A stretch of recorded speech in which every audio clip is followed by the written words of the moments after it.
नमस्कार। आज हम एक जरा गहरी नजर डालेंगे ओशो के कुछ विचारों पर। जी। खास तौर पर वो जो आकर्षण और सेल्फ इम्प्रूवमेंट मतलब आत्म सुधार से जुड़े 7 सुझाव है ना, उन पर। ये हमें हमारे सोर्स मटेरियल में मिले हैं। हाँ, और ये शुरू में ही साफ कर देना अच्छा है, मुझे लगता है ये कोई वो दूसरों को इम्प्रेस करने की टिप्स नहीं है। बिल्कुल नहीं। ओशो का दर्शन तो हमेशा मतलब अंदरूनी बदलाव पर ज्यादा जोर देता है, बाहरी दिखावे पर नहीं। सही कहा। तो ये सुझाव असल में खुद को बेहतर बनाने के बारे में है, अपनी अंदर की दुनिया को क्या कहते हैं समृद्ध करने के बारे में। बिल्कुल सही।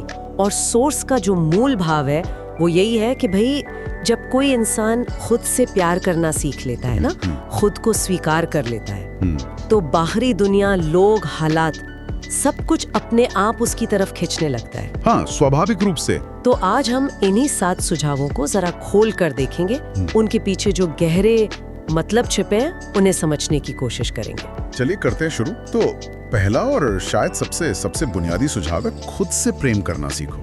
हाँ। सोर्स में ओशो का एक कथन भी है कि जो खुद से प्रेम नहीं करता वो किसी और से प्रेम नहीं कर सकता। सुनने में कितना आसान लगता है ना। हाँ, सुनने में तो बहुत सीधा है, पर असलियत में उतारना शायद सबसे मुश्किल। हाँ, क्योंकि हम अक्सर क्या करते हैं, हम बाहर ढूंढते रहते हैं वैलिडेशन, प्यार, एक्सेप्टेंस। बिल्कुल, दूसरों से। हम सोचते हैं कि कोई और हमें प्यार करेगा तब हम ठीक महसूस करेंगे। पर ओशो का नजरिया तो एकदम उल्टा है। बिल्कुल उल्टा। क्योंकि जब अंदर इनसिक्योरिटी होती है, एक कमी सी महसूस होती है खुद को लेकर, तो वो हमारे व्यवहार में दिखती है।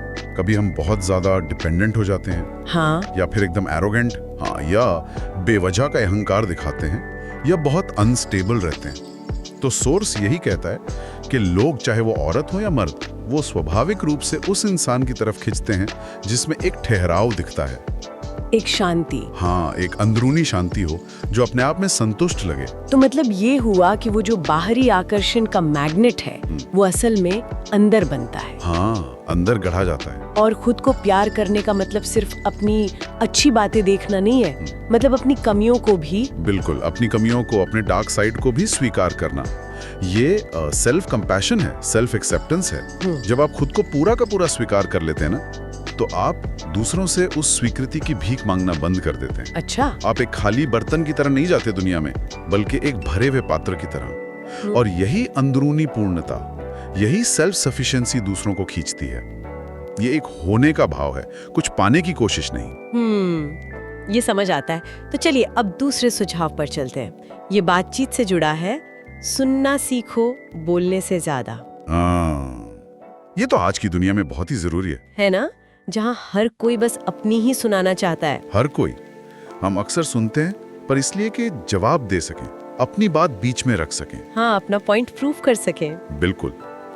ओशो जिसे सुनना कहते हैं वो इससे कहीं ज्यादा गहरा है। सोर्स में उनका कथन है, सुनना ध्यान का सबसे सुंदर रूप है। ये बात सोचने लायक है। ध्यान का रूप, ये कैसे? सुनने और ध्यान में क्या कनेक्शन है? देखिए, ध्यान में हम क्या करते हैं, हम अपने विचारों, अपनी सांसों, आवाजों के प्रति सजग होते हैं। हाँ, बिना जजमेंट के। बिना किसी हस्तक्षेप के, बस देखते हैं। ठीक वैसे ही जब हम किसी को सच में सुनते हैं, उसकी बातों को, उसके शब्दों के पीछे की फीलिंग्स को, उसकी खामोशी तक को, तो हम पूरी तरह से प्रेजेंट मोमेंट में उस व्यक्ति के साथ होते हैं। अच्छा, तो ये सिर्फ इंफॉर्मेशन लेना नहीं हुआ, ये तो दूसरे के होने को, उसके वजूद को इज्जत देना हुआ, उसे महसूस कराना कि वो जरूरी है। एग्जैक्टली। और जब किसी को ये महसूस होता है कि अरे मुझे वाकई सुना जा रहा है, दिल से, बिना किसी एजेंडा के, तो एक गहरा कनेक्शन बनता है, एक विश्वास पैदा होता है। सोर्स यही कहता है कि यही कनेक्शन ही आकर्षण की जड़ है। हाँ, क्योंकि वो आपको मूल्यवान महसूस कराता है। बिल्कुल। और कौन उस इंसान के पास नहीं जाना चाहेगा जो आपको ऐसा महसूस कराए? ये पैसिव नहीं है, ये एक्टिव प्रेजेंस है। ये अंदरूनी स्थिरता और दूसरों को सुनने की क्षमता, ये हमें तीसरे सुझाव की तरफ ले जाती है, आत्मविश्वासी बनो, अहंकारी नहीं। हाँ, और ये बहुत ही बारीक लाइन है इन दोनों के बीच। अक्सर लोग कंफ्यूज हो जाते हैं। सोर्स इस फर्क को बहुत अच्छे से बताता है। आत्मविश्वास अंदर से आता है, अपनी काबिलियत और अपनी लिमिट्स की एक रियल समझ से। ये शांत होता है, ठहरा हुआ होता है, ये कहता है मैं ठीक हूँ, मैं जैसा हूँ। दूसरी तरफ अहंकार जो है वो इनसिक्योरिटी से पैदा होता है। अच्छा। उसे लगातार दूसरों से तुलना करनी पड़ती है, खुद को बेहतर साबित करना पड़ता है। वो शोर मचाता है, दिखावा करता है, वो कहता है मैं तुमसे बेहतर हूँ। सोर्स में ओशो का एक विचार है कि सच्चा आत्मविश्वास दूसरों से तुलना करने से नहीं आता, बल्कि अंदर की शांति से आता है। तो इसका मतलब ये हुआ कि जिसे सच में कॉन्फिडेंस है, उसे दूसरों को नीचा दिखाने की जरूरत नहीं पड़ती। बिल्कुल नहीं पड़ती। सच्चा आत्मविश्वास विनम्र होता है, उसे बाहरी प्रूफ नहीं चाहिए। अहंकारी आदमी दूसरों की बुराई करेगा, उन्हें छोटा महसूस कराएगा ताकि वो खुद बड़ा लगे। हाँ। जबकि आत्मविश्वासी इंसान दूसरों की अच्छी बातों की तारीफ कर सकता है, क्योंकि वो अपनी कीमत जानता है। उसे दूसरों की अच्छाई से डर नहीं लगता। लोग इस शांत स्थिरता की तरफ, इस बैलेंस की तरफ अपने आप खींचते हैं। सही बात है। अहंकार धक्का देता है दूर, आत्मविश्वास खींचता है पास। ये थोपा हुआ नहीं लगता, वो झलकता है। आत्मविश्वास के बाद चौथा सुझाव थोड़ा रहस्यमयी लगता है। हाँ। रहस्यमयी रहो, लेकिन नकली नहीं। इसका क्या मतलब हुआ? क्या हमें जानबूझकर कुछ छुपाना चाहिए या पहेलियों में बात करनी चाहिए? ये तो ईमानदारी के उलट हो गया फिर। हाँ, ये एक कॉमन मिसअंडरस्टैंडिंग है। यहाँ रहस्य का मतलब जानबूझकर कुछ छुपाना या कोई गेम खेलना नहीं है। तो फिर ओशो के कॉन्टेक्स्ट में इसका मतलब है कि आपके व्यक्तित्व में एक गहराई होनी चाहिए, एक अनकही सी परत। जैसे एक गहरा कुआं होता है ना, जिसका तल एकदम से नहीं दिखता। हाँ। एक उथले तालाब के मुकाबले। बिल्कुल। तो ये अपनी पूरी पर्सनालिटी को एक खुली किताब की तरह फौरन सबके सामने न रख देने जैसा है। हर छोटा बड़ा ख्याल, हर फीलिंग तुरंत बता देने की जरूरत नहीं। लेकिन ध्यान रहे, ये कोई स्ट्रैटेजी नहीं होनी चाहिए। सोच में ओशो कहते हैं, व्यक्ति को पूरी तरह समझना असंभव है, और यही रहस्य प्रेम को जीवित रखता है। अच्छा।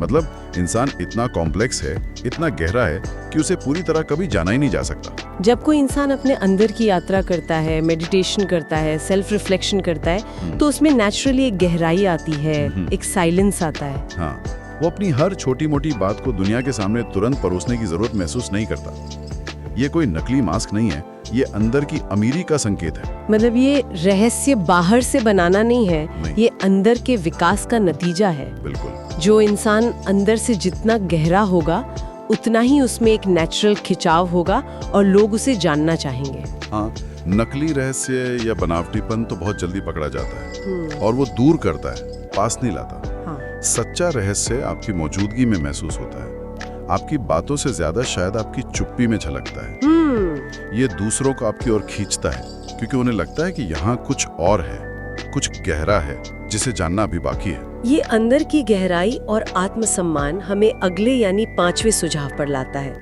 सम्मान दो, स्वामित्व नहीं। हाँ। सोर्स कहता है कि किसी को प्रभावित करने का सबसे असरदार तरीका है उसे सम्मान देना। ये रिश्तों की बुनियाद है असल में। अक्सर हम जिसे प्यार समझते हैं ना, वो असल में कब्जा करने की इच्छा होती है, सामने वाले को कंट्रोल करने की। सोर्स में ओशो का एक बहुत महत्वपूर्ण कथन है, प्रेम कभी स्वामित्व नहीं चाहता, क्योंकि स्वामित्व भय से आता है, प्रेम से नहीं। भय से कैसे? जब हम किसी पर हक जताना चाहते हैं तो कहीं ना कहीं हमें उसे खोने का डर होता है, या हम उसे अपनी जरूरतें पूरी करने का एक जरिया मान रहे होते हैं। अच्छा। और इसके उलट जब हम किसी को सम्मान देते हैं, उसकी आजादी का, उसके विचारों का, उसकी सीमाओं का, तब क्या होता है? तब हम उसे ये मैसेज देते हैं कि हम उसे एक अलग, आजाद इंसान के तौर पे वैल्यू करते हैं। उसकी अपनी एक पहचान है जिसे हम बदलना या कंट्रोल नहीं करना चाहते। ये रवैया सामने वाले को सेफ महसूस कराता है, उसे खुलकर सांस लेने की जगह मिलती है। हाँ। और मजे की बात यह है कि जब कोई इंसान आपके साथ बंधा हुआ महसूस नहीं करता, बल्कि आजाद महसूस करता है, तो वो आपके ज्यादा करीब रहना चाहता है। तो सम्मान देना, सामने वाले की ऑटोनॉमी को मानना, ये अपने आप में एक बहुत बड़ा आकर्षण है। बिल्कुल है। ये दिखाता है कि आप इनसिक्योर नहीं हैं, आपको किसी पर कब्जा करने की जरूरत नहीं है। निश्चित रूप से सम्मान पर टिके रिश्ते ज्यादा हेल्दी होते हैं, गहरे होते हैं, लंबे चलते हैं। ये दिखाता है कि आप प्यार को कोई लेन देन या अधिकार की चीज नहीं मानते, बल्कि दो आजाद लोगों के बीच का एक साझा अनुभव मानते हैं। ये मैच्योरिटी और अंदरूनी सुरक्षा का निशान है, जो बहुत आकर्षक है। रिश्तों में गंभीरता तो ठीक है, पर हल्केपन का भी अपना मजा है, और यही हमें छठे सुझाव पर लाता है, हंसी और सहजता बनाए रखो। हाँ, बिल्कुल। सोर्स कहता है कि ह्यूमर किसी भी रिश्ते में जान डाल देता है। एकदम। जिंदगी में वैसे ही इतने तनाव और बोझ हैं, जो इंसान अपने आसपास के माहौल को थोड़ा हल्का कर सके, दूसरों के चेहरे पर मुस्कान ला सके, उसका साथ किसे अच्छा नहीं लगेगा भला। सही बात है। सोर्स में एक दिलचस्प बात कही गई है कि अगर आप किसी को हंसा सकते हैं तो आपने उसके दिल तक पहुंचने का आधा रास्ता तो पार कर लिया। लेकिन यहाँ सिर्फ मजाक करना या जोकर बनने की बात नहीं हो रही होगी शायद। नहीं, वो मतलब नहीं है। ओशो का एक और कथन है, हंसी ध्यान का एक रूप है। जब तुम पूरी तरह उपस्थित होते हो तभी हंस सकते हो। इसका क्या मतलब है? इसका गहरा मतलब है, सच्ची हंसी जो दिल से फूटती है वो तभी मुमकिन है जब आप पूरी तरह से प्रेजेंट मोमेंट में हो। अच्छा, ना आप अतीत के बोझ में दबे हो, ना आप भविष्य की चिंता में खोए हो। ये कोई बनावटी या सोची समझी हंसी नहीं होती है, ये सहज होती है, स्पॉन्टेनियस। ये जिंदगी को बहुत ज्यादा सीरियसली न लेने की काबिलियत है, चीजों को स्वीकार करने और उनमें भी मजा ढूंढ लेने की क्षमता है। तो ये एक तरह से जीवन के प्रति हल्कापन है, एक प्लेफुलनेस। हाँ बिल्कुल, जो दिखाता है कि आप फ्लो के साथ बह सकते हैं, छोटी छोटी बातों में अटक कर नहीं रह जाते। हाँ, और ये सहजता, ये हल्कापन बहुत अट्रैक्टिव होता है। ये दिखाता है कि आप जिम्मेदार होते हुए भी जिंदगी को एंजॉय करना जानते हैं। ये बोझिल होने के बजाय एक जिंदा दिली का सबूत है। लोग ऐसे इंसान के आसपास कंफर्टेबल और खुश महसूस करते हैं। ये स्ट्रेस कम करता है और पॉजिटिव एनर्जी फैलाता है। और अब हम आते हैं 7वें और आखिरी सुझाव पर, जो शायद इन सब का निचोड़ भी है, सजग और सच्चे रहो। सोर्स कहता है कि लोग, खासकर महिलाएं, इंट्यूटिवली झूठ और बनावटीपन को पकड़ लेती हैं। ये बिल्कुल सच है। ऑथेंटिसिटी यानी प्रामाणिकता आजकल इतना क्यों डिस्कस होता है? इसी वजह से हम सब कहीं ना कहीं गहरे में सच्चाई से जुड़ना चाहते हैं। हाँ, मुखौटे और दिखावा शायद थोड़ी देर चल जाएं, पर लंबे समय में वो रिश्तों को खोखला कर देते हैं। ओशो का तो साफ मानना है, जैसा सोर्स बताता है, सत्य से बड़ा कोई आकर्षण नहीं। तो सच्चे होने का मतलब है जो आप हैं वही दिखाना, अपनी फीलिंग्स, अपने विचारों, अपने इरादों के प्रति ईमानदार होना, कोई रोल प्ले ना करना। हाँ, और इसमें जो दूसरा शब्द है सजग, वो भी इतना ही जरूरी है। सजग मतलब अवेयरनेस। हाँ, अवेयरनेस। अपने अंदर क्या चल रहा है उसके प्रति जागरूक होना। मेरे असली इरादे क्या हैं, मेरी भावनाएं क्या कह रही हैं, मैं ये जो कर रहा हूँ क्यों कर रहा हूँ। जब आप अपने अंदर की दुनिया के प्रति सजग होते हैं तभी आप बाहर की दुनिया में सचमुच ऑथेंटिक हो सकते हैं। अच्छा, मतलब सच्चाई सिर्फ बाहरी दिखावे में नहीं है, वो अंदर की जागरूकता से शुरू होती है। जब आप खुद को जानते हैं तभी आप दुनिया के सामने सच्चे हो सकते हैं। एकदम सही।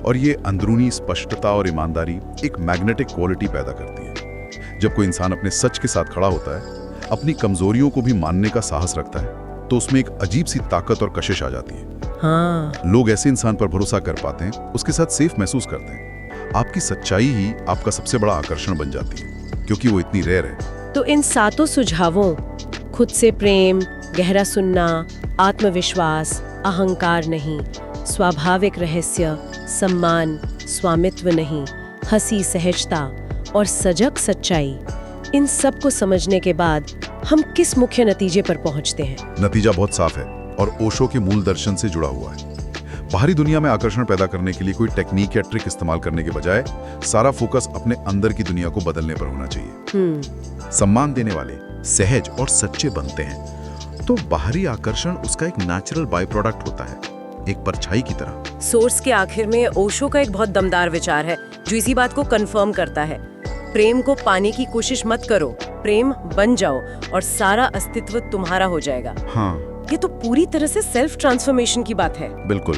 ये पूरी चर्चा को बाहरी वैलिडेशन की खोज से हटाकर अंदरूनी विकास और सेल्फ रियलाइजेशन की तरफ ले जाता है। सवाल ये नहीं है कि मैं दूसरों को कैसे अट्रैक्ट करूं, बल्कि ये है कि मैं खुद प्रेम, शांति और सत्य का सोर्स कैसे बनूं। हाँ। जब आप वो बन जाते हैं तो आकर्षण को आपको ढूंढना पड़ता है, आपको नहीं। ये वाकई सोचने के तरीके में एक बड़ा बदलाव है। सारा जोर बाहर से हटकर अपने अंदर आ जाता है। और यही शायद हमारे सुनने वालों के लिए आज का विचारणीय बिंदु भी हो सकता है। क्या?